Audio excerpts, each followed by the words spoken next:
N'est pas mort ce qui semble à jamais dormir. En d'étranges éternités, la mort peut même mourir. Dans l'abîme du temps, H.P. Lovecraft. Chiltrees, épisode 3.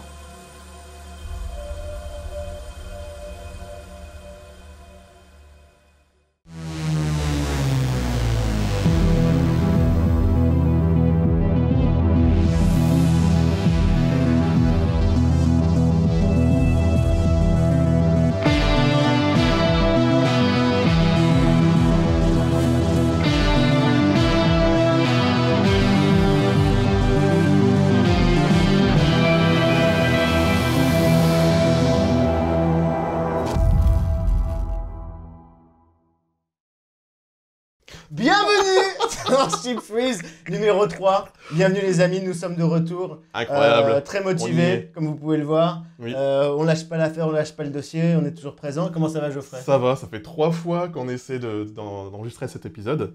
Oui, c'est Pas vrai. 3 fois, ça fait 3 semaines, on va dire, pas 3 fois, ça fait 3 semaines. Et enfin, on va pouvoir revenir avec un épisode 3. On aurait dû dire qu'on a déjà tourné 1 milliard, et en fait, là c'est le 3e, et en vrai le 4e. On n'y arrivera jamais avec cet épisode 0 qui flingue un peu le chiffre, du coup. C'est le 3, mais 4e, et en fait c'est le 3. Ouais, c'est vrai. Voilà. Qu'est-ce qu'on fait? Est-ce qu'on vous parle du sommaire Ouais. Ouais, on peut dire ça. Toujours très bien préparé, tout ça. Allons-y. Dans The Stuff, on va vous parler dans un premier temps de... De ZDR, Très bien. un film édité très récemment. Moi, je vais vous parler de Messiah of Evil. Dans Bazar, du coup, moi, je vous parlerai d'un petit bouquin sur le cinéma qu'on aime, qui date des années 50, 60, en tout cas, le cinéma, pas le bouquin, hein, le bouquin est très récent. Moi, je vais vous parler d'un jeune réalisateur qui s'appelle Frédéric S. Hanna, qui ne fait pour l'instant que des courts-métrages, mais qui j'espère va un jour passer au long-métrage. Très très On bon l'espère. réalisateur. Et dans Score to Death, tu vas nous parler de quoi, Geoffrey? Eh ben, on verra, dis donc. Ah, Ce sera la dis donc, surprise. putain. Comme ça, on vous laisse la surprise de découverte de la musique qui arrivera à la fin. Eh bien, faisons J'ai comme envie, ça. j'improvise, voilà. Et vous verrez, sans le faire exprès, pour ce qui est des films qu'on a choisis, sans le faire exprès, c'est lié, et d'où vous comprendrez peut-être un peu mieux la mini-introduction où j'ai cité un petit peu Lovecraft, parce que ce sont des films un peu Ouais, il y a une thématique. dans l'indicible, C'est ça, dans le brouillard, dans la terreur, dans les comme ténèbres, ça, un petit peu, voilà, voilà. un petit peu sous-entendu, là, comme ça, là, dans le mystère. On commence tout de suite. avec ZDR. C'est parti.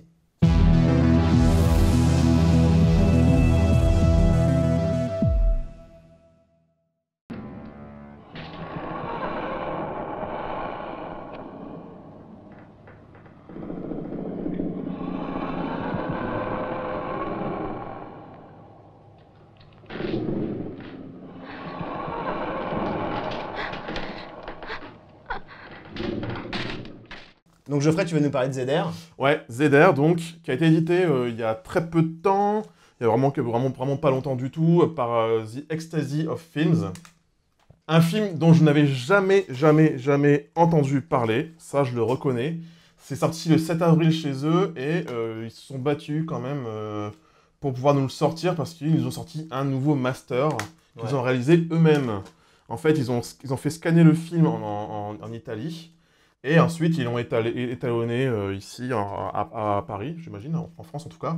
Et du coup, je reviendrai après sur l'édition. Là, je vais un peu me recentrer un peu sur le film. Donc, un film mythique, apparemment.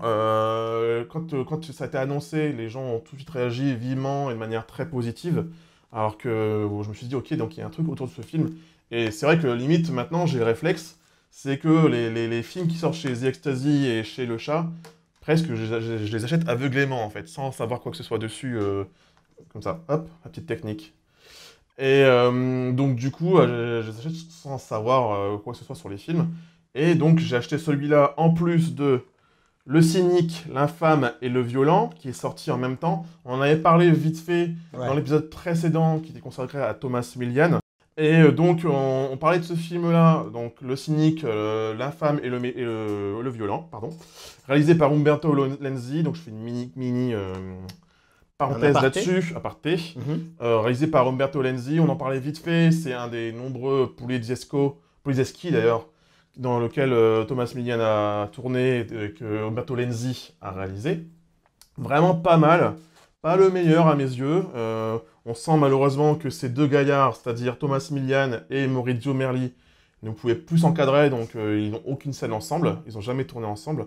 Donc ça se sent, alors c'est dommage qu'en fait c'est quand même le bad guy et le good guy, entre guillemets, donc c'est un peu dommage. Mais le film est vraiment cool, la copie est absolument magnifique, et il y a plein de bonus super intéressants, dont surtout l'entretien avec Thomas Millian, qui évidemment maintenant a d'autant plus de valeur. Super intéressant. Et John Jackson aussi, qui est super, hein, Siraj Man, hein, je vous le rappelle, qui est le pauvre, je suis désolé. Épisode pilote, je crois. Hein. Ouais, épisode pilote, on va en parler. Pareil, allez voir, mais Allez voir. qu'est-ce que vous faites? Retournez voir tout ça. Retournez voir. Vous remarquez quand même le mec qui arrive à caser 2 films dans sa présentation. Hein. Ça, Oui, mais... c'est une arnaque, je le note pour plus tard, mais bon. Très bien. Allez, continue. Tu te Continue. vengeras. Ah non, mais bon. Ah, ça... Et donc, voilà, donc, je vous le conseille, prenez-le, c'est vraiment sympa. En tout cas, pour voir un Poliziesco, c'est compliqué, c'est sur de O et de I. Un Poliziesco dans de très bonnes conditions, vous pouvez le prendre sans hésiter, c'est quand même cool. C'est pas le meilleur, mais vraiment très cool. Donc, je reviens à ZDR, donc. Très bon film réalisé par Pupi Avati. Pupi. Qui a réalisé, surtout, qui est connu surtout grâce à un film, qui s'appelle La maison aux fenêtres qui rient. Très bon film. Toujours ces films d'une certaine époque qui ont des titres incroyables. Ouais. Et quand j'en parlais avec Gilles, parce que justement, quand je l'ai acheté, j'ai dit à Gilles, bah écoute, si tu veux, on va le voir ensemble, on va raconter notre petite vie, hein, nous deux. En intimité. Ouais, voilà. Et donc, du coup, je lui ai dit, bah si tu veux, je vais en parler, je pense en parler dans l'émission. Si t'as vu ça, on va le voir ensemble, et comme ça, on pourra en parler, tu pourrais réagir un peu à ce que je vais dire. Et du coup, il m'a dit, mais oui, je vais vraiment te raconter. Qu'est-ce qu'on avait mangé, je vois Une pizza, je pense. Comme d'habitude, des burgers ou des pizzas. Des pizzas ou des pâtes. C'est ça, ça se voit. Et, des pâtes, je crois, c'est bon. Ouais. Et... ouais, je crois que c'était ça. Pardon. Et donc, du coup, il m'a dit, ah oui, c'est vrai, c'est le mec qui a réalisé La maison aux fenêtres qui rit. Et dit comme ça fait un titre un peu pas très charismatique, si je peux dire. Hein, ouais. Apparemment, c'est très bien. Ouais, c'est très très bien. Et si je me trompe pas, il n'a pas été édité en France pour le moment. Non. Donc, ce serait pas mal, du coup, de l'éditer, parce qu'apparemment... Enfin, Pupi Avati est très connu, surtout pour ce film-là, en fait. Voilà, c'est ça. Après, de manière un peu moins connue, enfin, de manière moins, voilà, il est vraiment connu pour ZR également. Ouais. Et il a aussi scénarisé un film qui a été édité également par The Extasio Film. Il a scénarisé Macabro, Baiser Macabre, que d'ailleurs, que j'ai en Blu-ray, que j'ai prêté à Gilles, qui n'a pas encore vu, j'imagine, pour le moment. Toujours pas. Ah, bravo. Et donc, bon bref, j'accélère parce que je traîne, on raconte nos vies. Non, vas-y. Et donc, réalisé par Pupi Avati, scénario de Pupi et d'Antonio Avati, son frère, et de Maurizio Costanzo. Et pour vous parler du film, du coup, du scénario du film, de l'histoire du film, c'est tout simple. En fait, ça raconte l'histoire d'Alessandra, qui est mariée à Stefano depuis 1 an, et pour leur anniversaire, ils décident de se faire des cadeaux, évidemment, et Alessandra qui offre à Stefano, qui est si je me souviens bien, un romancier, journaliste, oui. un peu... Je crois qu'il est aspirant romancier, voilà. Il essaye d'écrire son premier bouquin. C'est ça, il cherche un peu d'inspiration. Ouais. Et elle lui offre une machine à écrire, Mastoc. Et voilà, Mastoc, un truc limite, il est heureux, c'est limite un fétiche pour lui de le trouver, qu'on lui offre ça. Et le côté fétiche est d'autant plus fort que quand il installe la machine, je vous spoil pas, hein, c'est vraiment le pitch du truc, quand il installe la machine, il y a la cassette dans laquelle il y a le ruban pour qu'il puisse écrire voilà, grâce à l'encre. Ouais. Et il découvre qu'en ouvrant la bobine, il se rend compte qu'il y a encore des inscriptions dessus. Et donc, sans le vouloir, il va pouvoir retrouver ce qui avait été écrit avant. Un peu comme si on retombait sur le bouquin dans Evil Dead, le bouquin des morts, quoi. C'est ça. C'est le même principe. C'est à peu près ça, ouais. À peu près. Ouais. Et du coup, il retombe sur des textes assez étranges qui parlent des barrières de la mort, pas de l'amour, les barrières de la mort qui vont être détruites. Ouais. Donc on imagine un peu ce que ça veut dire. Hein, et ça parle d'un certain terrain K. Un terrain K, qu'est-ce que c'est? Qu'est-ce qui se passe dans ce terrain K? Et donc je ne vais pas trop vous en dire, mais bon, si on imagine bien qu'il y a une histoire de la mort, de gens qui reviennent de la mort. Bah surtout que dans le prologue du film, on a quand même les pistes, c'est vrai, ce qui va se passer après, où on nous explique un petit peu quand même dans quel univers on est. Et c'est un film qui assume son côté fantastique dès le début. Hein. Ouais, c'est clair. Ouais. C'est intégré dans un côté extrêmement réaliste. Oui. C'est de l'horreur. C'est un des points forts d'ailleurs pour moi. Complètement. C'est qui inscrit l'horreur dans le quotidien, dans le réel. D'ailleurs, tu parles de la partie, le prologue, le prologue, merci, du prologue, qui est en fait presque un double prologue en fait. t'as une scène du début avec la petite vieille au début, et après t'as la scène avec la gamine, Ouais. qui installe très bien le film, qui est extrêmement fort et qui soulève plein de questions. Et tout le long du film, on est imprégné par toutes ces questions, par tout ce qui se passe, par tout ce mystère, parce que, justement, on parlait de l'indicible, c'est vraiment ça. Ouais. Le film est extrêmement peu démonstratif, et c'est la force aussi de ce film-là, c'est-à-dire que c'est dans le contraste, c'est-à-dire que la musique est extrêmement présente, la musique de Rhys Ortolani, d'ailleurs pas Ritz, mais Rhys, parce que lui, justement, dans un des bonus, il explique qu'il y en a marre qu'on l'appelle le Ritz, comme l'hôtel de Ritz, il y en avait ras-le-bol qu'on l'appelle Ritz, c'est Rhys Ortolani. Et donc, ouais, le contraste entre les moments de silence et une musique extrêmement présente, un thème extrêmement fort, et aussi le contraste avec les moments où on ne voit rien, où c'est dans le hors-champ, on coupe la scène, on passe à autre chose. Donc on sait très bien que quelqu'un s'est fait attaquer, quelqu'un s'est... Voilà. Et des moments où c'est gore, mais de manière hyper légère. C'est montré, pas légère, mais c'est fort, mais c'est montré vraiment par tout petit bout. C'est qu'à de le dire. Et c'est ça la force du film, et son côté vraiment original, son aspect absolument paranoïaque. Et puis voilà, quoi, c'est vraiment... Puis le sens du cadre, quoi. C'est magnifiquement réalisé, visuellement c'est superbe. Ouais, c'est super. Et puis il y a vraiment, comme tu dis, il y a toujours cette dualité. Dans la première scène du film, on est vraiment dans un univers fantastique, et en fait, dans le reste du film, on est vraiment dans quelque chose de très concret. Et on va tout le temps essayer de se faire rejoindre cette première scène très fantastique avec la réalité. Et en fait, c'est tout un film d'enquête, en fait. Hein. Oui, voilà. On est vraiment dans un truc où on cherche quelque chose, on cherche à savoir ce qui se passe vraiment. Il y a toujours cette quête perpétuelle, et on va essayer de rejoindre les deux bouts et de faire se rencontrer cet univers réel et cet univers fantasmé et fantastique. C'est ça. En fait, on colle au plus près du personnage de Stefano. Exactement. Qui, tout ce mystère, et on le comprend parce que nous, on vit pas ce qu'il vit, et ça devient obsessionnel pour lui. Ouais. Et on le vit à travers vers lui, on le comprend, parce qu'en fait, le mystère de la mort, de la vie, c'est ce qu'il y a de plus fascinant. Et du coup, il creuse là-dedans, parce qu'en plus, pour lui, ça va être l'inspiration forte pour son roman qu'il veut écrire. Il dit, c'est bon, j'ai mon inspiration. C'est ça d'ailleurs qui le guide pendant tout le film, quoi. Oui, voilà, c'est ça. Et du coup, on pense à pas mal de gens, évidemment, du coup, Lovecraft d'une certaine manière, très certaine manière, mais on pense aussi beaucoup, j'y ai pensé beaucoup pendant le film, à Stephen King. On retrouve certains motifs, évidemment, là, ça parle d'un écrivain, comme souvent l'a fait Stephen King. Cette machine à écrire fétichisée, et comme dans pas mal de récits de Stephen King, hein, on pense à beaucoup, hein. Il y a Misery, il y a Shining, il y a même... j'ai oublié le titre, mais il y a une nouvelle aussi qui est sur là-dessus, sur une machine à écrire qui est magique, entre guillemets. Et on retrouve vraiment ce côté-là, Stephen King, et on pense inévitablement à Cimetière, sans trop vous... voilà. Mais on pense à Cimetière, et ce qui est fou, c'est que Cimetière et ZR sont sortis la même année, 1983. Donc c'est vraiment de la même année, et à savoir que le film, par contre, qui a adapté le livre, qui a été réalisé par Mary Lambert, est sorti en 1989. Et on peut même limite se demander si le film s'est pas un peu inspiré aussi de ZR, d'une certaine petite manière. Il y a certains concepts qui sont très proches. Voilà. Ce qui est marrant, c'est que comme tu dis, il y a la machine à écrire dans ce film-là, c'est vraiment un dispositif qui sert à faire entrer beaucoup le fantastique dans la réalité. Voilà.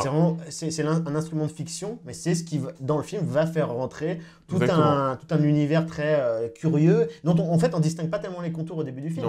C'est très étrange, parce qu'en fait, c'est par des témoignages, c'est en enquêtant sur ce qui se passe qu'on commence à comprendre, et c'est vers la fin c'est comme tous ces films qui sont très, comme on dit, slow burn, où c'est très très lent à partir, et puis on est dans une espèce d'ambiance, c'est pas du tout un film de jumpscare, c'est vraiment un film d'ambiance. Ouais, voilà, alors je pense que c'est, comme on disait, hein, c'est souvent comme les films dont on parle dans Chipsol, c'est où on adhère, où on n'est vraiment pas dedans, et là on est vraiment là-dedans. Hein. Pour revenir 2 secondes sur les 2 personnages principaux qui sont Alessandra et Stefano. Stefano est interprété par Gabriel Lavia, qu'on a retrouvé plusieurs fois dans des films d'Argento, notamment dans Les Frissons de l'Angoisse, Inferno, et dans plus récemment, entre guillemets, c'était en 2001, Le Sang des Innocents. J'ai même jamais vu celui-là d'ailleurs, Le Sang des Innocents, en 2001. Et Alessandra, qui est jouée par Anne Canovas, j'espère que je prononce très bien, qui est française. Et je vais être franc avec vous, je suis tombé amoureux d'elle dans le film, je la trouve absolument magnifique. Et d'ailleurs, maintenant, elle tourne encore, et elle est toujours aussi magnifique d'ailleurs. Et elle joue dans Plus belle la vie. Voilà. Pourquoi Voilà. Les mystères, on ne sait pas. C'est ça. On ne sait pas. Et du coup, je me dis que ça aurait été intéressant parce que dans ce coffret Blu-ray, il n'y a pas d'interview d'elle et j'aurais été assez intéressé de voir, peut-être, je n'ai pas vraiment vu toute sa filmo, mais d'avoir un point de vue un peu, vous voyez, un peu... Avec du recul, ouais. Avec du recul. J'aurais bien aimé Ouais. avoir son point de vue. Donc c'est peut-être une micro-réserve par rapport à cette édition, parce en vrai, cette édition est superbe. La copie est magnifique. Le seul moment où c'est un peu... entre guillemets, un peu crade, c'est pas le moment de nuit, mais c'est un peu inévitable. Mais la copie est vraiment magnifique, la définition est folle. Les bonus sont intéressants. Il y a une double interview de Pupi et d'Antonio Avati, qui est vraiment très intéressante, et justement, il rapporte à son film, Pupi, en tout cas, il rapporte un peu au cinéma gothique. Ouais. On en parlait justement, parce que on en parlait justement avec Agile, parce qu'on prépare un prochain épisode sur le cinéma gothique, qui est pas gothique dans le sens classique, mais pour lui, on retrouve les stéréotypes du récit gothique, les persos et les personnages et des lieux mystiques, mystérieux, les liens avec l'au-delà, et il a eu l'idée de la machine à écrire, parce qu'un jour, il a racheté une machine à écrire à un scénariste, et il a retrouvé le texte, en fait. C'est là que c'est venu l'idée, en fait. Il a retrouvé le texte de ce qu'il avait fait avant, et... Passionnant à entendre parler d'ailleurs. Quand on l'entend, il est vraiment. Il parle aussi beaucoup il s'intéressait beaucoup à l'alchimie aussi beaucoup. C'était. Oui, c'est quelque chose qu'on voit aussi dans le film pas mal. Hein. C'est un film qui se rapporte beaucoup au passé. C'est un film qui est très scientifique finalement. Oui, c'est vrai. Encore une fois, très attaché au réel. Et très attaché à la réalité. Parce qu'en fait, justement, Pupi Avati et son frère notamment ont vécu la Seconde Guerre mondiale. Et justement, la lettre K, justement, pour lui, ça lui rappelle... il s'en excuse auprès des Allemands, mais le K, c'est une lettre qui est très peu utilisée dans la langue italienne, et qui lui rappelle, justement, quand il était petit, il entendait les Allemands parler, et qu'il entendait le K, à chaque fois, le K assez dur, assez... voilà. Et voilà. Donc, tout ça pour vous dire que... Et le décor de la colonie, le fameux décor qu'on voit dans le film, c'est pareil, c'est un jour, il l'a croisé, et il s'est dit, il manque plus qu'une histoire à ce décor. Et du coup, il a fait une histoire autour de ce décor. Et voilà, en gros, pour vous dire, il y a une petite interview de Riz Ortolani qui parle pas forcément du film malheureusement, parce qu'en fait c'est une interview qui n'avait pas été faite pour ça, parce que malheureusement il nous a quittés entre temps. Mais voilà. Donc le livret est très intéressant avec un texte de Franck Lafont. Pour moi c'est une belle découverte. Pour moi, j'utilise assez rarement cette expression-là, mais pour moi c'est un chef-d'œuvre. À mettre du coup à côté d'un film dont on parlait déjà, La Nuit des Diables. On retrouve un peu le même côté un peu désespéré, noirceur, etc. C'est aussi bon que La Nuit des Diables que j'adorais. Et voilà, tout ça pour vous dire ça. Juste dommage, c'est qu'il n'y a pas de doublage anglais, alors que dans les bonus, on apprend que le film a été tourné avant tout en anglais. Donc j'aurais bien aimé avoir le doublage anglais qu'on peut trouver ailleurs, mais voilà. Tout ça pour vous dire que j'étais assez long, mais vraiment, j'ai vraiment adoré ce film. Gilles l'a adoré. Quand on l'a vu ensemble, on s'est dit, ok, c'est un très très bon film. Donc on vous le conseille très très très chaleureusement, surtout pour soutenir en plus un super éditeur comme The Exterior Film qui le mérite vraiment, qui a sué sang et eau pour le faire, et qui l'a pas fait pour rien, parce que c'est une superbe édition, un superbe film, extrêmement rare, extrêmement précieux. Voilà. Zeder. Et donc, Gilles, maintenant, tu vas nous parler d'un autre film. Tout à fait. Je vais vous parler de Messiah of Evil.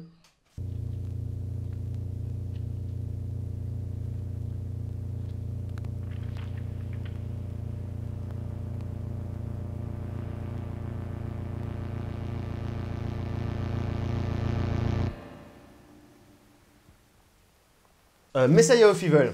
Alors attention, je vous sors le DVD. Alors c'est pas la même niveau d'édition que... Tu peux présenter le DVD aux personnes qui regardent l'émission. Voilà. C'est un film qui date de 73, qui a été réalisé par... Alors normalement, on dit qu'il a été réalisé par Willard Ike, mais il a été réalisé par Willard Ike et sa femme qui est Gloria Katz. Ah oui, parce que c'est vrai que c'est marqué juste Willard Ike. Voilà, c'est un couple et ils écrivent ensemble. À la base, ils étaient surtout connus pour être des scénaristes.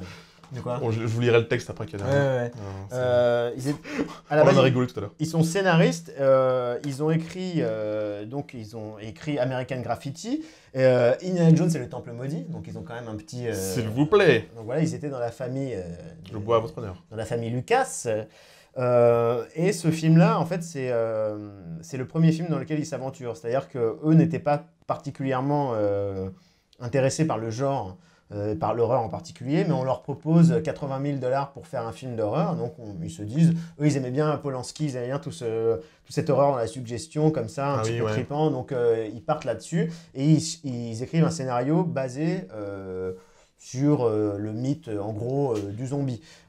En très gros, hein, parce que l'histoire... Ouais, voilà, en très très gros. Parce que l'histoire, c'est quoi? L'histoire, c'est que Arletty, qui est nommée comme ça en référence à l'actrice française, reçoit une information de son père qu'elle n'a pas vu depuis des années et qui ne donne plus signe de vie et qui habitait dans une ville qui s'appelle Point Dune. Elle va rejoindre ce père pour voir un peu ce qu'il en est. C'est une ville au bord de la mer. Et en fait, en arrivant là-bas, elle se rend compte que beaucoup de gens suivent une espèce de prophète qu'on appelle le prophète de la Lune. Et que des gens dans cette ville de Point Dune deviennent très étranges et borderline, ghouls, zombies, on ne sait pas trop en fait, vampires, on ne sait pas trop dans quoi on est vraiment, mais qu'ils attendent le retour d'un messie. Comme disait Geoffrey, c'est vrai que c'est le point commun de l'émission, on est vraiment dans quelque chose de très Lovecraftien, de la terreur indicible. On a comme dans le cauchemar d'Innsmouth, on a ce truc de la personne qui vient dans une ville côtière comme ça, qui recherche les racines, une espèce de culte qui est lié à un prophète, à un messie comme ça, le célèbre Messiah of Evil. Quand elle arrive dans cette ville, en fait, elle fait la rencontre d'un trio, d'un mec qui est un espèce de lover, qui est accompagné de deux nanas. Bon là, c'est vrai que c'est très daté là, dans ce truc-là. Il y a un côté très 70s. Voilà, c'est un film qui est vraiment là-dedans. Arletty, elle est interprétée par Mariana Hill, qu'on avait vu dans Le Parrain 2, notamment, et dans un film qui s'appelle Schizoïde, un film qui date de 1980 avec Klaus Kinski. Dans le film, on a aussi Elisha Cook Jr. qu'on avait vu dans Rosemary's Baby, le Faucon Maltais dans The Killing, qui est une vraie gueule, et dans The Big Sleep, qui est une vraie gueule du cinéma américain. Ouais. On a Stephen Katz qui avait fait la photo de Blues Brothers et de Hamburger Film Sandwich. Et on a George Folsey Jr., qui est le monteur de John Landis et qui après est devenu le producteur de John Landis et qui avait monté la plupart des anciens films de John Landis, Blues Brothers, Schlock, qui est devenu après son producteur sur le Loup-garou de Londres. Donc vous en parlez d'ailleurs de Loup-garou de Londres. On en parle dans le prochain split screen qu'on a. On essaye. Il sera sorti avant ou après Cheap Thrills. Le suspense est total. On verra. Donc voilà, on se retrouve dans cette histoire qui est très curieuse. Ce qui est fou, c'est que dès le départ du film, en fait, dès la scène d'intro, on sent qu'on est dans quelque chose de très étrange, parce que c'est pas du tout un film, ça rejoint un peu ZR justement, c'est pas du tout un film de jumpscare ou un film classique, fantastique, on est vraiment dans un film d'ambiance. C'est très, voilà, tout est dans une espèce de crainte environnante, une espèce de côté macabre. Il y a un malaise, mais on ne sait pas pourquoi. Voilà, il y a un malaise qu'on ne sent pas trop. En fait, la mythologie du film n'est jamais vraiment expliquée, on est toujours dans un espèce de flottement comme ça. Visuellement, on est dans quelque chose qui rappelle beaucoup les films italiens. Hein, oui, c'est hallucinant. Là, je t'écoute parler et tu parles de John Landis, tout ça. Ouais. Et limite, pour moi, c'est aberrant parce que j'arrive pas à me mettre dans la tête que ce n'est pas un film italien. Pour moi, c'est vraiment... Tu vois même le casting, notamment féminin. J'ai l'impression de voir des italiennes. Visuellement, c'est typiquement italien. Ce que dans mes souvenirs, c'est que c'est pas forcément typiquement, clairement ancré dans un lieu, ça je me trompe, mais... Non. Mais du coup, c'est vraiment ce que j'en un film italien, c'est fou, et du coup, quand ça parle anglais, je me dis, ça me paraît si bizarre, je fais, j'aurais bien aimé l'avoir en doublage italien, limite je suis habitué, tu vois, et en fait, non, c'est un film en anglais, évidemment, un film anglais. Mais je pense que ça porte cet héritage très italien, je pense. Ah oui, clairement. On voit vraiment beaucoup un travail sur la couleur, il y a vraiment des plans qui sont magnifiques. C'est fou, quand on arrive dans la ville de Point Dune, tout est joué comme ça sur le côté très épuré, très vide, très aride. On est vraiment, comme on disait, dans un film d'ambiance.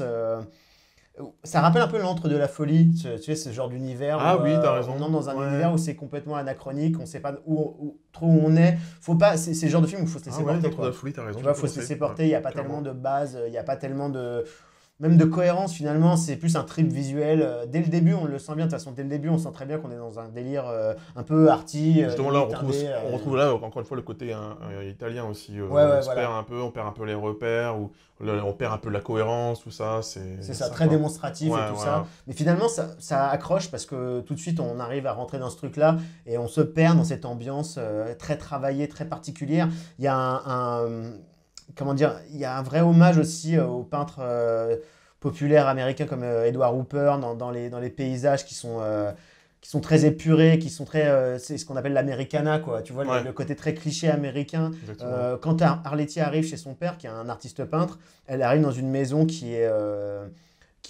remplie Ah oui, d'œuvres d'art, en fait, c'est de chargé, peinture. quoi. Donc c'est vraiment visuellement très, très, très costaud. Et du coup, là aussi, et du coup, rien que pour ça, on perd nos repères aussi. Exactement, À cause c'est de tout ça. en fausse perspective. Il y Voilà. a des plans magnifiques, très colorés à l'intérieur, où vraiment la maison, c'est un personnage à part entière. La ville en elle-même est un personnage à part Ah oui, entière. oui, vraiment.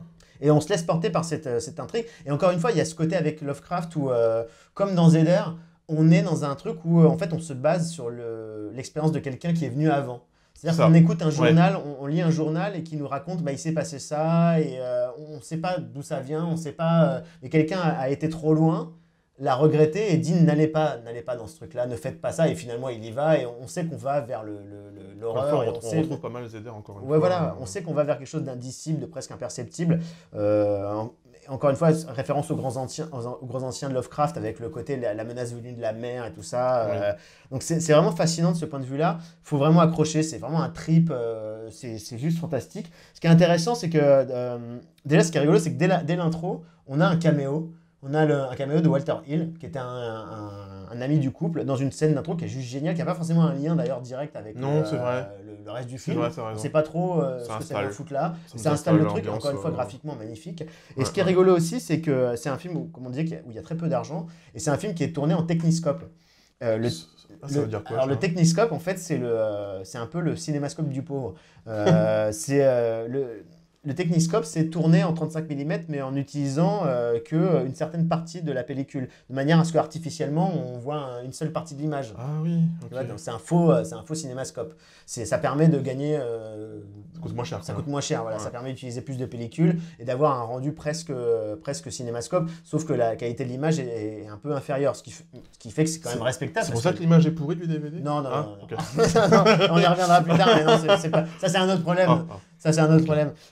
Donc les Techniscopes, il n'y a quand même pas une technique de merde, hein, parce qu'elle a été utilisée sur Abyss, par exemple, sur les scènes Ah ouais de sous la mer. Elle a été utilisée ouais. aussi par Sergio Leone sur Le Bon, la Brute et le Truand. Il était une fois dans l'Ouest. Donc, utilisé par des gens qui sont un peu au sommet de la Ex- technologie, des techniques de leur époque, en fait. Exactement. Donc on l'a utilisé là, mais c'est vrai que ça met vachement le film en valeur pour peu qu'on puisse en témoigner avec ce qu'on a, parce que c'est vrai que Artus a sorti une édition DVD du film. Il y a un moment, je pense. Hein, mais... Oh, il y a, je crois que c'est pas si vieux que ça en fait, hein, Ah ouais 2010. Ah oui, donc c'est pas vrai. Donc c'est pas si vieux que ça. Ouais. Alors il y a du bon. Le bon, c'est qu'il y a une analyse du film par Alain Petit dedans qui est vraiment géniale. Ouais. C'est super clair, c'est très très bien. On apprend vachement de choses sur le film. Surtout que moi je connaissais pas Willard Huyck et Gloria Katz. Gloria Katz et Willard Huyck, après derrière, ils ont fait que 3 films et ils ont fini leur carrière par Howard the Duck. Ce qui explique qu'après derrière, c'était mort. D'où la fin de carrière. Voilà, parce qu'en fait, Howard the Duck, pour les gens qui ne connaissent pas, allez regarder, on va passer quelques extraits pendant que j'en parle. Howard the Duck, c'est quoi? C'est un film qui a été produit par Lucas à l'époque où il avait acheté le Skywalker Ranch. Il était en dette de 50 millions de dollars. Ah. Et en fait, il comptait sur ce film-là pour se renflouer. Ah, donc il voulait faire de l'argent facile. Voilà. Dommage. Ce qui est dommage. Raté. Voilà. Et sachant que c'est l'un des premiers films qui a été licencié Marvel, parce que c'était un personnage Marvel à la base. Ça Ah a oui, fait un oui. four On énorme. retrouve maintenant dans les Gardiens de la Galaxie. Voilà, exactement. Ça a fait un four énorme.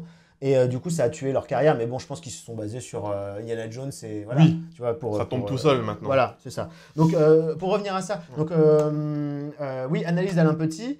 Alors, par contre, voilà, la copie, Geoffrey, tu l'as vu. C'est dégueulasse en fait. C'est chaud. C'est vraiment chaud. Ok, c'est vrai que passer un DVD sur une télé HD, sachant que moi, chez moi, je suis assez collé à la télé, ça rend pas forcément génial. Mais sachant que moi, j'achète encore même des DVD, notamment chez Le Chat qui fume ou ailleurs, on voit que c'est un peu flou, mais ça reste propre, un minimum. Ouais. Là, c'est dégueulasse, c'est des changements de couleurs entre dans un même plan, même pas entre le montage, dans un même plan, tac, tac, ça change, ça varie et tout. Ouais. En fait, ils ont collé tel quel la copie, je pense. Donc c'est un film qui aurait mérité un meilleur traitement parce que c'est vrai que c'est extrêmement beau, c'est très très très beau, c'est vraiment c'est plus un trip, de toute façon c'est plus un truc sensoriel, ouais visuel, voilà, c'est plus un trip visuel et un truc purement dans les sensations que un truc narratif à 100%. On est vraiment dans quelque chose qu'il faut vivre plutôt qu'il faut analyser et tout ça parce qu'il y a plein d'incohérences en plus et vous verrez que pour ceux qui ont un peu l'œil, vous verrez que dans la mythologie, il y a d'ailleurs des trous dans le scénario qu'on peut un peu distinguer, parce qu'il y a le rôle de Michael Greer qui joue Tom dans le film, qui avait certainement une autre signification par rapport au Messie, mais vous verrez, vous me direz ce que vous en pensez en regardant le film. Je pense que ça avait une autre signification, je pense, et à mon avis, ça a été coupé au montage, c'est pour ça qu'on comprend pas certains trucs et pourquoi on voit certains personnages et qu'après on les revoit plus, bref. Je finis juste en disant que pour ceux qui aiment Carnival of Souls, le film de Herc Harvey de 1962, pour ceux qui aiment, moi j'en parle souvent, mais L'Éormé de Bazzoni, un film magnifique avec Florida Bolcon, pour tous ceux qui aiment ce genre de trip, un peu où il faut se perdre comme ça, c'est vraiment fantastique. C'est un très très beau film. Je finis juste en disant que c'est dommage ce film, c'est dommage qu'on l'ait sur ce DVD parce que ça mérite le même traitement que voilà, parce qu'en fait aux États-Unis pour les 35 ans du film, on a un Blu-ray qui a été édité par Code Red et j'ai vu des stills du Blu-ray, il est fantastique et je sais qu'au pif, il est passé moi comme un con, je l'ai loupé parce que je croyais que c'était un film de zombies. C'est pas du tout un film de zombies en fait. Oui, bah si pourtant, regarde. Par la suite, Messiah of Evil va inspirer le genre néo-zombie avec des films comme 28 jours plus tard ou Bienvenue à Zombieland. Ah non mais n'importe quoi. N'importe quoi. Voilà, les mecs sont jamais identifiés comme des zombies. Après, il y a des scènes effectivement qui rappellent le genre, mais on n'est pas là-dedans. Hein. Et dis-moi, ça me rappelle quelque chose. Je vais parler de ZDR en parlant de bullshit pour vendre un film qui n'a aucun rapport. Donc, du coup, les Ecstasy of Films, comme d'habitude, ils nous permettent d'avoir une cover réversible. Donc moi, j'aime bien mettre les covers réversibles parce qu'en fait, ça nous enlève toutes les inscriptions, ça nous met directement les visuels. Et là, ce qui est cool, et vraiment c'est cool, hein, je le reproche pas, c'est pas à eux que je le reproche, loin de là, ils ont mis un visuel, en fait, avec le titre d'origine, c'est-à-dire Revenge of the Dead, en fait, qui fait passer le film pour un énième rip-off de La Nuit des Morts Vivants, quoi. Donc déjà ça, the Dead shall rise, donc les morts vont se lever. Donc on dirait que c'est un vulgaire film de zombies, alors que c'est pas du tout le cas. Pas du tout. Et en plus, là, vous allez voir là, tout de suite un teaser de 30 secondes. Vous allez le voir, et une fois que vous aurez vu ZDR, ou au moins voyez ZDR, parce qu'on ne voit rien, c'est juste un titre, vous allez voir, c'est du gros bullshit. It is written that when the moon turns red, the dead shall stalk the earth. Get away from the damn thing! Revenge of the dead. Their time has come. Revenge of the dead. No one under 17 admitted without parent or certified adult guardian. Donc vous avez vu, c'est de la pure connerie. Donc là, c'est la même chose avec ce qu'ils essaient de nous vendre avec Messiah of Evil. Après, ce sont des films que je pense qui sont difficiles à vendre. Donc bien sûr. Voilà, mais bon. Et d'ailleurs, au demeurant, le film Messiah of Evil a été tourné en 71. Il s'appelait The Second Coming, c'est-à-dire la deuxième venue, en fait, la deuxième arrivée. Attention, j'arrive. Tu vois. C'est la deuxième fois. Et en fait, ils avaient plus de budget et c'est un Français qui a racheté les droits et qui a fait les reshoots additionnels et qui l'a vendu comme Messiah of Evil parce que c'était plus vendeur. Tu vois.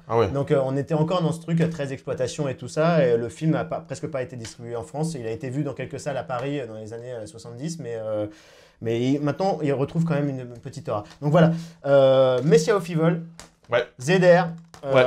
Vous pouvez vous faire un double feature. Hein, très bien. En tout cas, si vous aimez pas l'un, vous aimez pas l'autre. Donc, ah oui, ils sont liés en fait. Ouais, il y a vraiment beaucoup de liens. C'était pas volontaire, mais il y a totalement involontaire parce qu'on se dit pas, tiens, je parlais de ça, donc moi je vais parler de ça. Mais c'est involontaire, mais du coup ça marche très bien. Allez-y, les amis.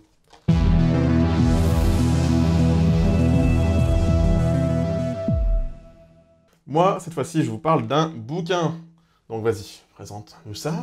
C'est un livre. Oui, donc moi je ne lis pas que moi, enfin je lis aussi des bouquins. D'ailleurs, je lis ton bouquin dont tu parlais la dernière fois. Le cinéma des damnés. Le cinéma des damnés, qui parle du cinéma du Brady, qui est super intéressant, je le confirme. Bref, je parle de mon bouquin que j'ai découvert par pur hasard un jour quand je me baladais Dites donc à la cinémathèque, à la bibliothèque de Magnifique. la librairie de la cinémathèque. Super couverture. Et Ça donne je suis envie. tombé dessus et en fait, c'est vrai que ça attrape l'œil quoi. Ah, grave. Comme les affiches des films de l'époque. Qu'est-ce que tu Ça me fais colle à cause de tout ce qui était. Il fait très chaud là, on est en juillet. ouais, hein, là, faut rappeler. On Vas-y, est en vas-y, continue, Bermuda, excuse-moi. on est en tongs et tout là. Ouais, on n'en peut plus. Hein. Et donc du coup, je suis tombé dessus, j'ai vraiment beaucoup accroché au visuel, mais je me suis méfié parce que les beaux bouquins, c'est très bien, mais il faut que le fond soit intéressant. Donc je me suis intéressé et le bouquin avait l'air d'être vraiment, vraiment, vraiment passionnant. Et ben mon sang, je suis extrêmement lent moi à lire les bouquins. Celui-là, je l'ai dévoré, vraiment, il se lit tout seul. Et donc de quoi ça parle? Ça parle des films qui passaient dans les drive-in et dans les cinémas Greenhouse des années 50, des années 60. C'est écrit par Régis Dubois. J'avoue, je ne connaissais pas, alors qu'en fait, c'est comment dire, c'est quelqu'un qui écrit pour beaucoup de films sur le cinéma, notamment sur le cinéma, sur les noirs au cinéma, aux États-Unis notamment. Il a écrit beaucoup, beaucoup de bouquins là-dessus, et c'est extrêmement important, évidemment, et notamment pendant l'époque d'Obama, tout ça. Et donc, là, il s'est consacré au cinéma des années 50-60, du cinéma indépendant d'exploitation. Et pour lui, en fait, il a un peu défini, en fait, il définit ce que c'est pour lui, parce que comme il dit, il n'a pas vraiment de mots français clairs pour bien cerner ce que c'est. Donc pour lui, ce sont des films d'un petit budget, sans stars, en tout cas sans les stars de l'époque, parce qu'après, certains sont devenus des stars juste après. Les films sont courts, parce qu'en fait, ils étaient souvent justement dans les drive-in, dans les greenhouse, ils étaient distribués en double programme. Ouais. Donc il ne fallait pas que le film dure 2 heures, sinon on n'avait pas fait un truc de 4 heures. En général, les films duraient autour d'1 heure, ni plus ni moins. Il ne devait pas subir le code ACE, ça c'était pratique, parce que du coup, il pouvait parler un peu de ce dont il voulait. Du coup, il parlait de sujets tabous, il parlait d'actualité, avec évidemment beaucoup de sensationnalisme, parfois sous couvert de trucs un peu pédagogiques. Attention, il faut pas faire ça, machin. Ah, c'est pas bien le SM, et puis il montrait des scènes de SM, quoi, en gros. Ah, la drogue, c'est pas bien. Ouais. Et puis il montrait des trucs psychédéliques qui limite vendaient un peu le truc, quoi, presque, quoi. Et des films évidemment à visée populaire avec des affiches bien racoleuses, ouais. des titres tapageurs. Justement, on parlait tout à l'heure d'affiches limite qui mentent, quoi, qui racontent des conneries, des bonnes annonces trompeuses, comme vous avez vu le teaser tout à l'heure. Ouais. Et donc c'est vraiment lié à ça et ça continue encore maintenant, hein, mais c'est un peu là. Ça continue largement maintenant. Ouais. Voilà, mais ça, c'est pas du tout arrangé. Mais là, c'était vraiment le cas à l'époque. Et dans ces films-là, il y avait plein de sous-thèmes, plein de sous-genres. Il y avait et souvent exploitation, donc il y avait les teensploitation. Il y avait les GD, donc c'était les Juvenile Delinquency. Donc, en plus, là, c'était vraiment le premier cinéma vraiment qui parlait vraiment de ces jeunes, de la vie des jeunes, alors qu'à côté, le cinéma hollywoodien était complètement à côté de la plaque. Il montrait vraiment pas la réalité. C'est aseptisé complètement. Ouais, voilà. Ouais. C'est ça. Ah, dis donc, t'es rentré plus tard chez toi, t'es plus rentré plus tard que prévu. Ah, c'est pas bien, mon petit, quand même. Voilà, quoi. La science-fiction, c'est ça. Ouais. Il y a les beach movies, donc beach, je parle bien des plages, hein. Ouais. Genre comme dans Jaws, par ça y est, il en a parlé de ça. Ah, Les surf movies, ouais. C'est ça. Où il dansait comme ça, tu sais. Ah oui, oui. Il y avait des grandes scènes où il dansait des twists comme ça, putain. C'est ça, pour rien, ça What the avait fuck. aucun rapport avec l'histoire. Non. Il fallait absolument qu'il place ses chanteurs à la mode. C'est voilà. du porn de plage. C'est ça. C'est ça. C'est ça, exactement. On retrouvait ça d'ailleurs un peu dans Phantom of the Paradise avec ces chansons qui plaçaient un peu au forceps, cette mode qui passait au forceps. Ouais. Et donc, il y avait aussi les sexploitation, inévitablement. Hein. Il y avait aussi les drug exploitation, dont j'en parlais, évidemment. Reefer Madness, des trucs comme ça. Voilà, tout à fait. Les bike exploitation avec les motards, les vrais motards, avec des vrais acteurs qui jouent au milieu, donc qui n'étaient pas très crédibles face à des vrais motards. Et il y avait la black exploitation, dans lequel je me suis plongé récemment et dont je suis inévitablement tombé amoureux. Et forcément, du coup, Régis Dubois en parle aussi de cette black exploitation, parce que c'est vraiment un cinéma qui lui tient à cœur.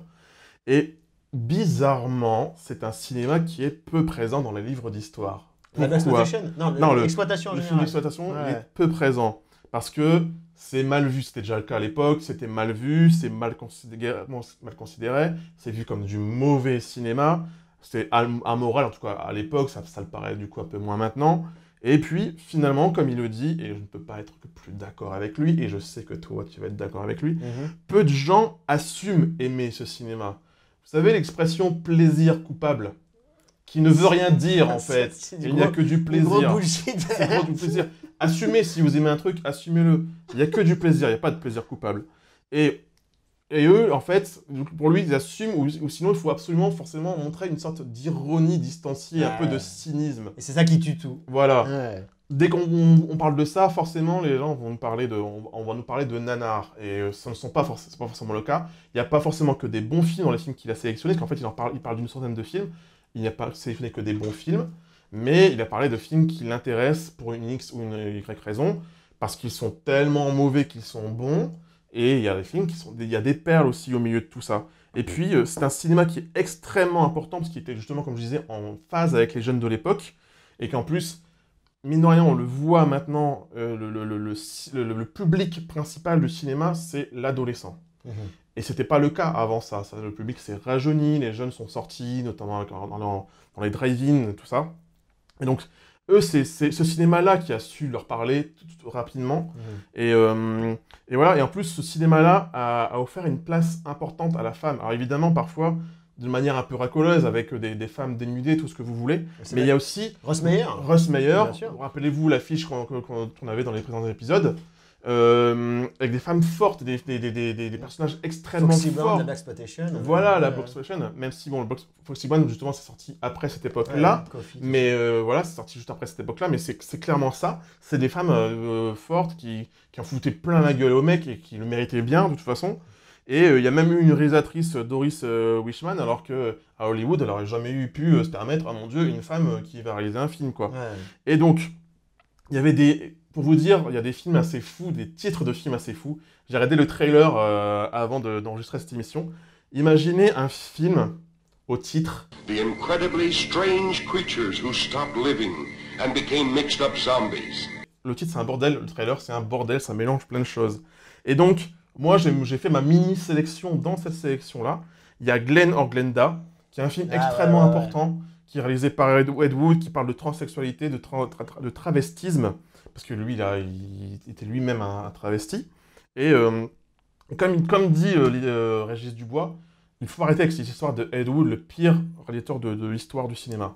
C'est pas vrai, il y a eu terriblement pire.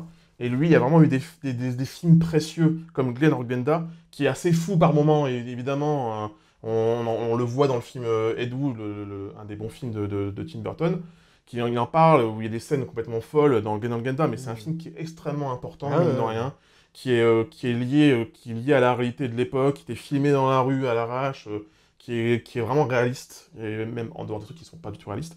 Et il y a aussi d'autres films, comme Dementia. Alors ce film-là, Dementia, je rêve de le voir. C'est le film de Coppola ? Non, c'est Dementia 13, qui d'ailleurs de cette époque-là aussi, hein, il a pu le réaliser d'ailleurs Dementia 13 en récupérant un bout de budget qui est resté d'un autre film. Donc qui est réalisé par John Parker en 1955. C'est un film où personne ne parle, c'est muet. Il y a juste un narrateur qui a été rajouté après pour un peu plus expliquer. Tout à l'heure, on parlait justement d'un scénario qui est un peu détaché, qu'on a un peu de mal à comprendre. C'est un peu ça. On suit une nana qui se réveille dans un hôtel, qui sort, qui se demande ce qui se passe, quoi. Et les gens l'abordent, la suivent, et elle est angoissée, elle est terrifiée, elle finit par se défendre. Elle se rappelle que le plus jeune, elle a poignardé son père, elle s'en souvient, et toutes les scènes s'enchaînent comme ça. Et c'est un film qui est adulé par John Waters. Et voilà. Et j'ai vu on vous mettra d'ailleurs l'image du film pendant que je parle. Maintenant. Oh putain. Mais vraiment, t'as un problème avec mon cœur, toi. Tu veux vraiment que je meure Le sensationnalisme, on va mourir en pleine émission. Et voilà, donc, un film qui est sorti en Blu-ray, dans une superbe édition aux États-Unis, et je rêve de le voir, le film, visuellement, il est assez fou. Il y a Invasion of the Saucermen, que vous connaissez forcément, parce que grâce aux extraterrestres à tête de chou, d'ailleurs là, Gilles vous met une image d'un extraterrestre à tête de chou, et il y a I Was a Teenager Werewolf. Excellent. Je rêve de le voir aussi, avec ne serait-ce que Michael London, qui a joué... qui a joué dans La Petite Maison dans la Prairie, qui jouait Charlie Ingalls, rôle qui a été repris après par Michael J. Fox. I Was a Teenager Werewolf, et rôle qui existe toujours aujourd'hui, parce que c'est encore une série qui existe. Oui, c'est ça. Et en plus, c'est un film qui mélangeait le teen movie avec le film d'horreur. En fait, c'était un peu des genres précurseurs. Et du coup, ça mélangeait ça. Et je rêve aussi de le voir. Et vraiment preuve que c'est vraiment un bon film, un très bon bouquin, parce qu'il partage vraiment son amour du cinéma sans aucun cynisme, avec une vraie sincérité. Il énumère d'autres films qui donnent vraiment envie de le voir, comme le mythique Attack of the 50 Feet Woman. Ah ouais. Tout le monde connaît le poster. Avec le poster qui est absolument on va vous mettre magnifique. Le poster. Ouais. Il y a The Blob qui a eu un magnifique remake dans les années 80. Il y a House on Haunted Hill de William Castle qui a eu le droit à un remake pourri des années 90. On vous en parlera bientôt de William Castle, magnifique. Ouais, magnifique. exactement. Ouais. Plan 9 from Outer Space, évidemment. Little Shop of Horror qui a eu le droit à un remake aussi. Exactement. Pete and the Podolum, on en parlera évidemment. Corman, le gothique. Ouais. Carnival of Souls, je t'en parlais il y a quelques instants. Il y a 2 secondes. The Intruder, un film extrêmement important réalisé par Corman, son film préféré, qui là pour le coup était extrêmement lié aussi à l'époque, parce que ça parlait de la situation des Noirs aux États-Unis, la lutte pour leurs droits civiques, alors qu'à la même époque, le cinéma hollywoodien sortait des films qui étaient complètement à la masse à ce sujet-là.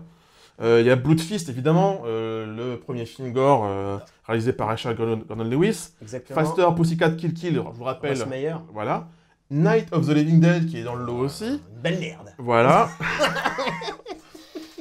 tu dégages, là. Et donc, le bouquin, pour revenir juste sur le bouquin, vite fait, pour en terminer avec ma petite chronique, il est vraiment génial parce que il y a une première partie où il remet tout dans le cadre de l'époque. Extrêmement important, il explique tout, sans prétention, vraiment très clairement. Il revient sur plein de films, à chaque fois qu'il y a des visuels, à chaque fois il y a une petite rubrique où il parle des scènes clés, des moments sympas. Parfois il spoil pas. Bon, c'est pas grave, ce sont des vieux films, mais vraiment génial. Ça se lit, en fait, c'est une page par film, et à chaque fois il y a toujours un visuel pour au moins vous vendre le film bien comme il faut.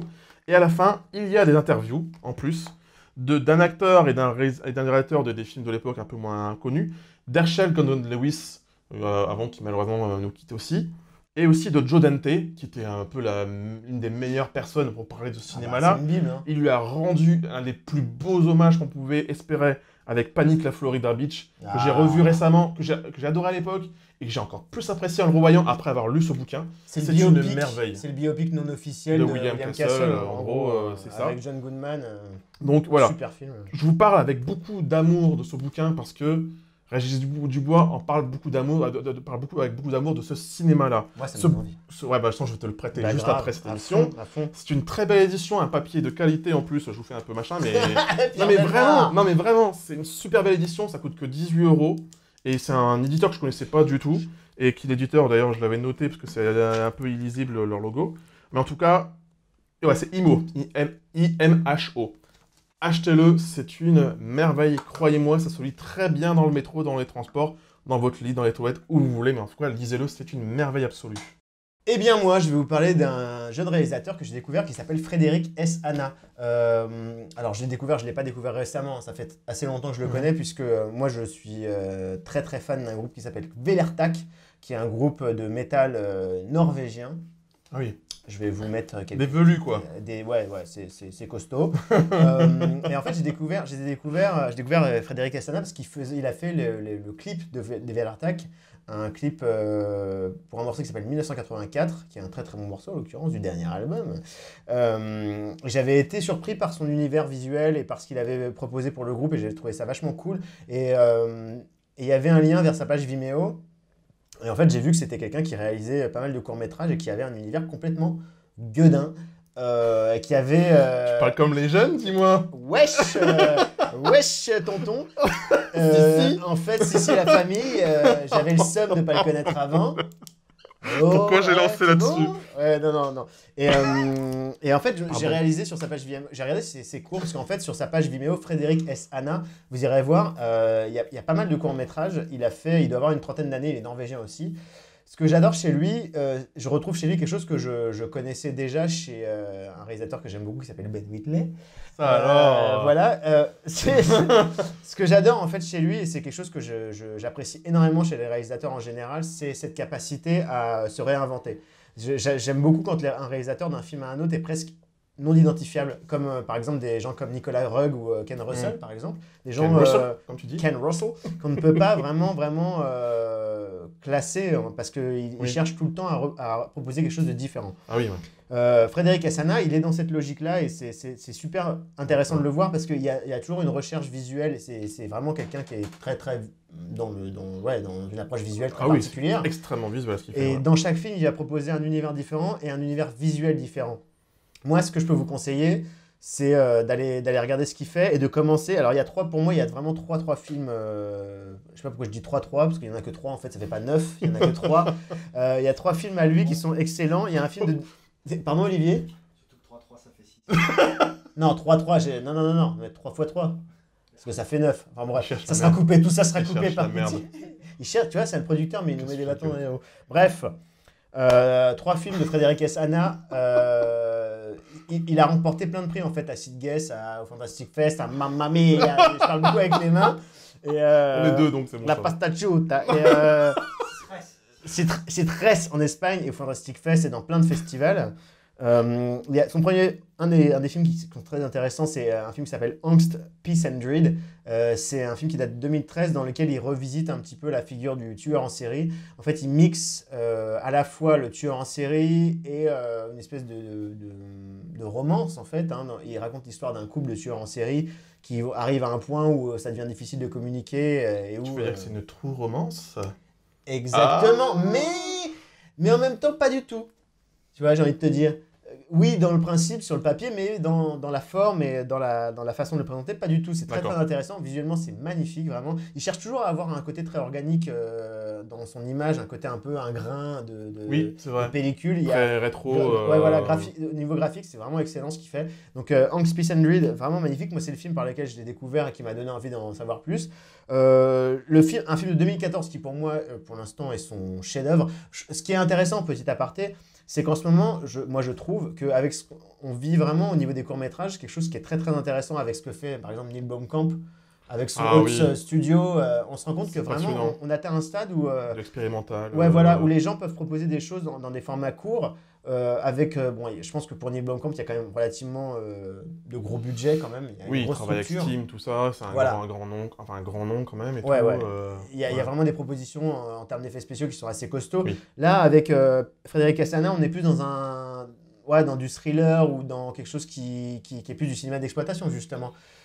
Justement, c'est ça que je veux dire, c'est que pour moi, ça croise le cinéma d'expérimentation avec le cinéma d'exploitation. Ouais, voilà, c'est ça qui est intéressant. Et je pense que vraiment, on est dans un âge où on a vraiment des propositions graphiques en termes de courts-métrages qui sont extrêmement impressionnantes et qui ne pourraient pas être financées sur des longs-métrages. Donc, son court-métrage de 2014, Autumn Harvest, mais juste, moi je pense que c'est son chef-d'œuvre, c'est magnifique. C'est un film qui mélange, alors à la fois, on est vraiment dans le thème, dans quelque chose de très Lovecraftien. Vraiment, allez le voir, on vous mettra le lien du court-métrage, allez voir, vous me direz ce que vous en pensez. Et donc, Autumn Harvest, magnifique film qui mélange un peu les codes du slasher avec quelque chose de très à la Bergman, dans un noir et blanc, dans des plans très contemplatifs en bord de mer, qui met vraiment en valeur ces paysages norvégiens avec des idées de plans, des idées graphiques magnifiques, un rythme très très lent et encore une fois, cette mythologie Lovecraftienne qui, au bout du compte, te saisit parce qu'il y a quelque chose de très puissant et on se dit qu'il pourrait développer quelque chose de très, très fouillé là-dedans. Et ça laisse vachement cours à l'imagination. Magnifique. Mais vous verrez, normalement, vous avez dû voir quelques extraits pendant que j'en parlais, si j'ai bien fait mon travail. Et son dernier court-métrage qui s'appelle Sister L, qui a été beaucoup... En fait, tous ces courts-métrages sont financés sur Kickstarter. C'est des courts-métrages qui sont en partie financés par des maisons de prod et après aidés par les fans avec beaucoup de prix, avec des t-shirts, des trucs, des affiches et tout ça. Classique, quoi. Ouais, voilà, le truc classique, mais c'est comme ça que ça fonctionne aussi. Je pense que pour avoir des gens qui proposent quelque chose de différent, il faut aussi que les fans en face, comme pour Neil Blomkamp et autres studios, donnent aussi de leur poche pour pouvoir voir quelque chose de différent. Parce que visiblement, ce qu'on a compris avec Neil Blomkamp, c'est Alien, c'est que c'est pas les studios qui vont lui donner ce qu'il veut. Non. Donc ça va être très compliqué. Donc là, Sister L, qui date de 2015, qui a remporté des prix aussi au Fantastic Fest et dans les festivals, mais ce qui ne veut rien dire au demeurant, mais bon, là quand même qui est signe qu'il y a quand même quelque chose derrière. On va dire que pour moi, Sister L, c'est un mélange entre... C'est son film le plus exploitation, en l'occurrence, c'est son film le plus franc du collier. C'est un mélange entre John Waters et de la non-exploitation. Tu vois. Décidément, tout se croise. Tout se croise dans cet épisode. Ah, mais tout est très étudié. Ça fusionne.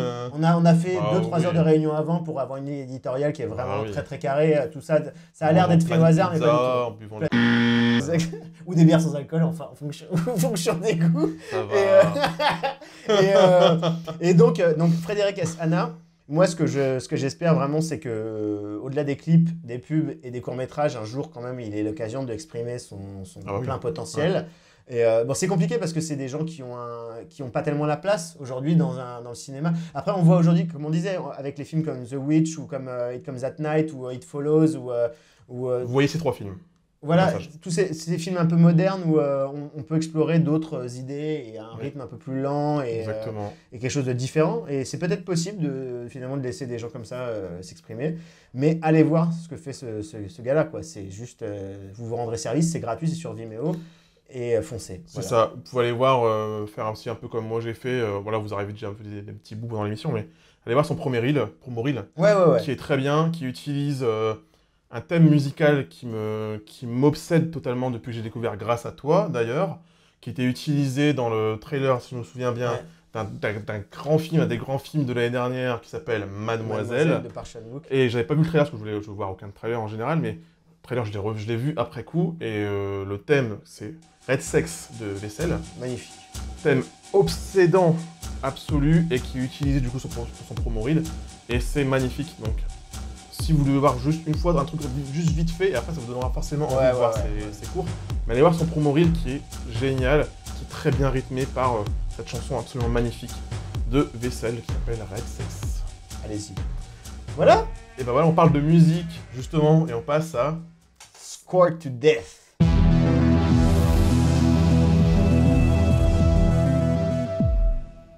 C'est moi qui commence. Vas-y. Ah ouais, c'est... Ouais, ça cruise dans...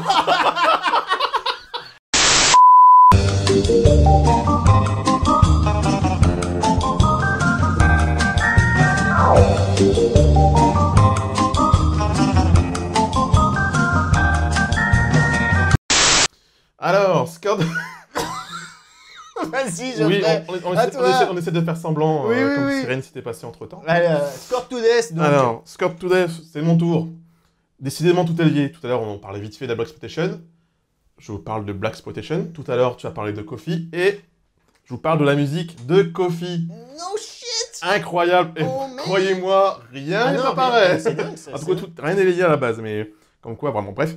Kofi, un film de 1973. Je ne vais pas vous parler du film, quoique vite fait. J'ai un gros manque à combler au niveau de ma culture de... Non, pas qu'on en parle après l'émission, parce que là, ça devient... Oh putain, les mecs, vous salissez tout, bordel. Coupé. Donc oui, tu as un gros manque. Non, un gros manque de culture, pardon. Pas de culture à combler au niveau de la Blaxploitation. Et donc, grâce à TCM, qui est une formidable chaîne, pendant un mois, ils ont diffusé un film de la Blaxploitation le samedi soir. Et donc, parmi ceux-là, il y a eu Kofi, et que j'ai vraiment beaucoup aimé. C'est un pur film tel qu'on peut l'imaginer, on peut le fantasmer, un film de la Blaxploitation. C'est exactement ça, extrêmement sexy, extrêmement violent dès la première scène. Kofi qui sous-titrait La Panthère Noire de Harlem, qui était cool de placer Harlem dans tous les films de la Blaxploitation, même si ça se passait pas à Harlem à l'époque. Et donc là, la musique, c'est exactement pareil, le type de musique qu'on pourrait s'imaginer à la Blaxploitation, c'est de la soul, de la funk, jazz, et qui est la musique par Roy Ayer, et c'est chanté par Didi Bridgewater, qu'on connaît un tout petit peu. Oui, quand même. Et la chanson, c'est Coffee is the Color, que vous entendez pendant que je vous parle. Et c'est génial, la BO de bout en bout est génial. C'est de la pure musique de la Blaxploitation, la pure musique des années 70, la pure musique noire, tout ce qu'il y a de plus beau, tout ce qu'il y a de plus pur.